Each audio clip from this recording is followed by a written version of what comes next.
शुभ सकाळ मित्रांनो, आता आपण आहोत वाराणसी स्टेशनच्या जवळ. आपण थांबलो होतो नाश्ता करायला. श्रीराम भंडार इथलं एक लोकल फूड आहे आणि आपली गाडी आहे आता 10 वाजता. आपला परतीचा प्रवास चालू झालेला आहे. सो थोड्या वेळात आपण लगेच नाश्ता करून निघूया. इथलं लोकल फूड आहे ते आपण खाऊया आणि मग तुम्हाला भेटतो स्टेशनवर. मित्रांनो, आपण लोकल फूड इथे खाऊन नाश्ता केलेला आहे आणि नाश्ता केल्यानंतर आपण सर्व फॅमिली मेंबर्स प्लॅटफॉर्म क्रमांक 5वर आपली गाडी पकडण्यासाठी या ठिकाणी वाराणसी जंक्शनवर पोहोचलेलो आहोत. आपण सेम ट्रेन पकडतोय, महानगरी एक्सप्रेस 122-178 ट्रेन आहे. सेम ट्रेनने आपण परत जातो. जी सकाळी इकडनं 10 वाजता असते, जी मुंबईला आपल्याला 11 वाजेपर्यंत पोहोचते. थोडीफार लेट होऊ शकते कारण आता धुकं आहे दिसतंय. तुम्ही बघू शकता. कॅमेरामॅन दाखवा. कॅमेरामॅनवर दाखवा. इथे 9:15 झालेले आहे तरी सूर्य अजून काही आलेला नाही आहे. सूर्य इकडे 12 वाजेपर्यंत 1 वाजेपर्यंत कदाचित दिसतच नाही. फॉग खूप असल्यामुळे कदाचित काही लेट होऊ शकतं, पण अदरवाईज जर्नी योग्य होईल असं वाटतं आम्हाला. 11:40चा इथं CSTचं टायमिंग आहे, तर कदाचित मागे पुढे होऊ शकतं. अपडेट करूच. ट्रेनमधल्या घडामोडी सुद्धा आम्ही तुम्हाला अपडेट करू. काय काय करतोय आम्ही आणि काय काय जमती आहेत. आज आपल्याला काही सरप्राईज आहे ट्रेनमध्ये. बघूया, काहीतरी नवीन करूया. काहीतरी नवीन करण्याचा प्रयत्न करूया जेणेकरून तुमचं जास्तीत जास्त एंटरटेनमेंट करण्याचा आम्ही प्रयत्न करू. ठीक आहे, तर भेटूया पुढे. Bye bye.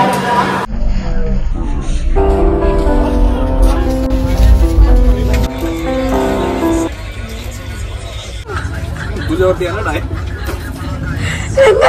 कुठली कविता? कोणतीही बोला.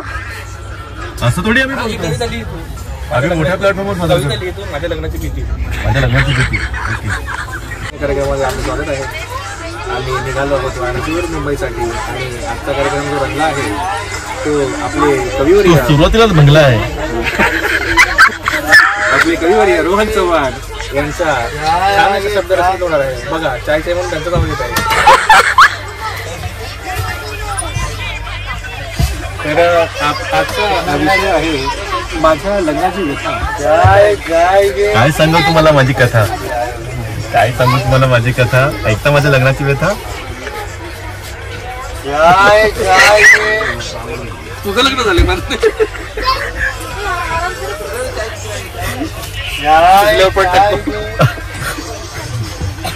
ही कविता पूर्ण ऐकण्यासाठी मला ब्लॉग पूर्ण बघावं लागेल. थोडा वेळ द्या मला. आणि कविता ऐकायचं तुम्हाला.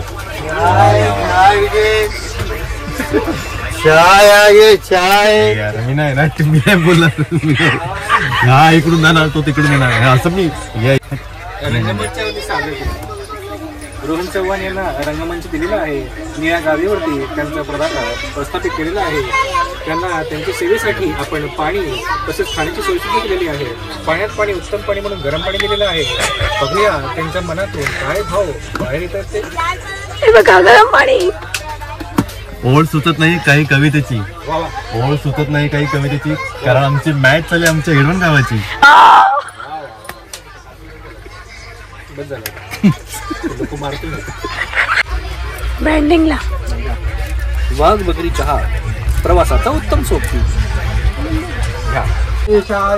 आता आपण पोहोचलेलो चुनार जंक्शनला आणि आपल्या मित्रांनी दीपेशने आमच्या तिघांसाठी मस्तपैकी ग्रीन टी बनवलेली आहे. थोडा फ्रेश वाटतंय ग्रीन टी पिऊन. थोडा असंच आम्हाला टाइमपास करावं लागणार आहे काहीतरी. बाकी आमचे फॅमिली मेंबर्स ते थोडेसे एजेड आहेत, थोडेसे आराम करतात आणि आम्ही तिघजण मजा करतो.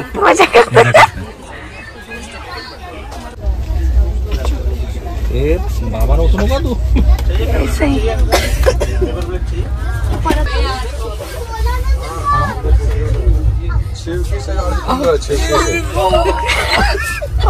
रुको अरे टाइम प्लीज.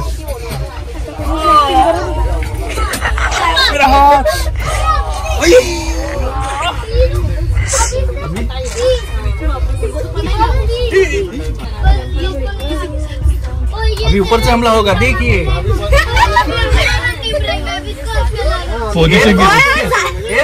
जेवूया आणि इथून निघूया. आम्ही जेवलो आणि खाली आलो. खाली आल्यानंतर मला असं कळलं की आपले मराठीत लोक होते, त्या मॅडम का बोलल्या की तुम्ही जा मध्ये एंट्री करा पटकन, तुमचं 1 तासाच्या आत दर्शन होऊन जाईल. तर मग आम्ही लाईन लावली किती ऑलमोस्ट नाही यार 1 तास पण नाही लागला. 1 तास पण नाही लागला आम्हाला. किती वाजता पण 10ला एंट्री केली का? 10 आवाजाला एंट्री केली आम्ही, 11च्या बाहेर आलो.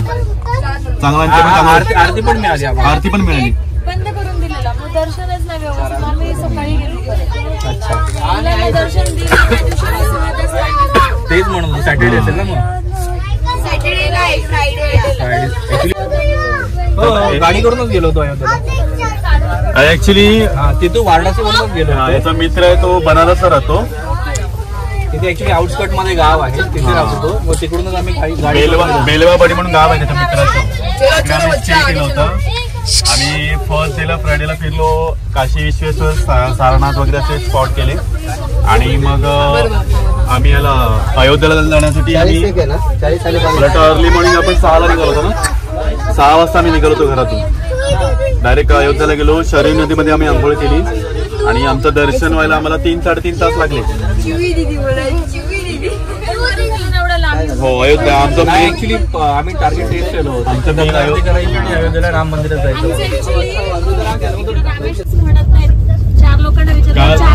काल आमच्या बहुतेक स्कॅम झाला. आता सांगते स्कॅम म्हणजे ते ठरवून झालं सगळं. आम्ही जेव्हा अयोध्या नगरीमध्ये आम्ही एंटर केलं ना, तर तिकडे आम्हाला एक मुलगा भेटला. त्याचं नाव पण आता माझ्या लक्षात आहे, ते मी सांगत नाही का रेकॉर्ड होते.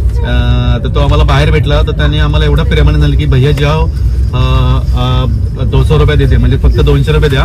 त्या 200 रुपयामध्ये मी तुम्हाला शरीरमध्ये तुम्हाला आंघोळ करणार, तिकडून रामाच्या मंदिरात नेणार, तिकडून हनुमानगडीला सगळं फिरवणार तुमच्यासोबत, आणि शेवटी मग आम्हाला 200 रुपये द्या, असं मला आमचं ठरलं होतं. तर आम्ही मध्ये एंट्री केली, आंघोळ वगैरे केली.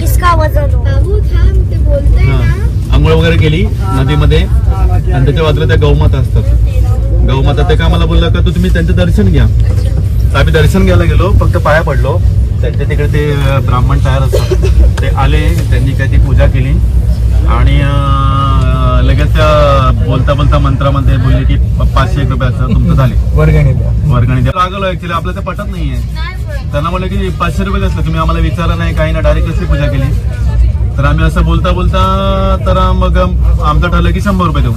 तर तो घ्यायला तयार नाही. तर मग 100 आम्ही 200वर आलो. आणि जेव्हा आम्ही त्या मुलाला बोलवलं तेव्हा तो बोलला की तुम्ही ठीक आहे 500 नका देऊ, फक्त 200-300 रुपये द्या. ह्या त्यांचा साठा लोट आहे, हे आम्हाला काल कळालं.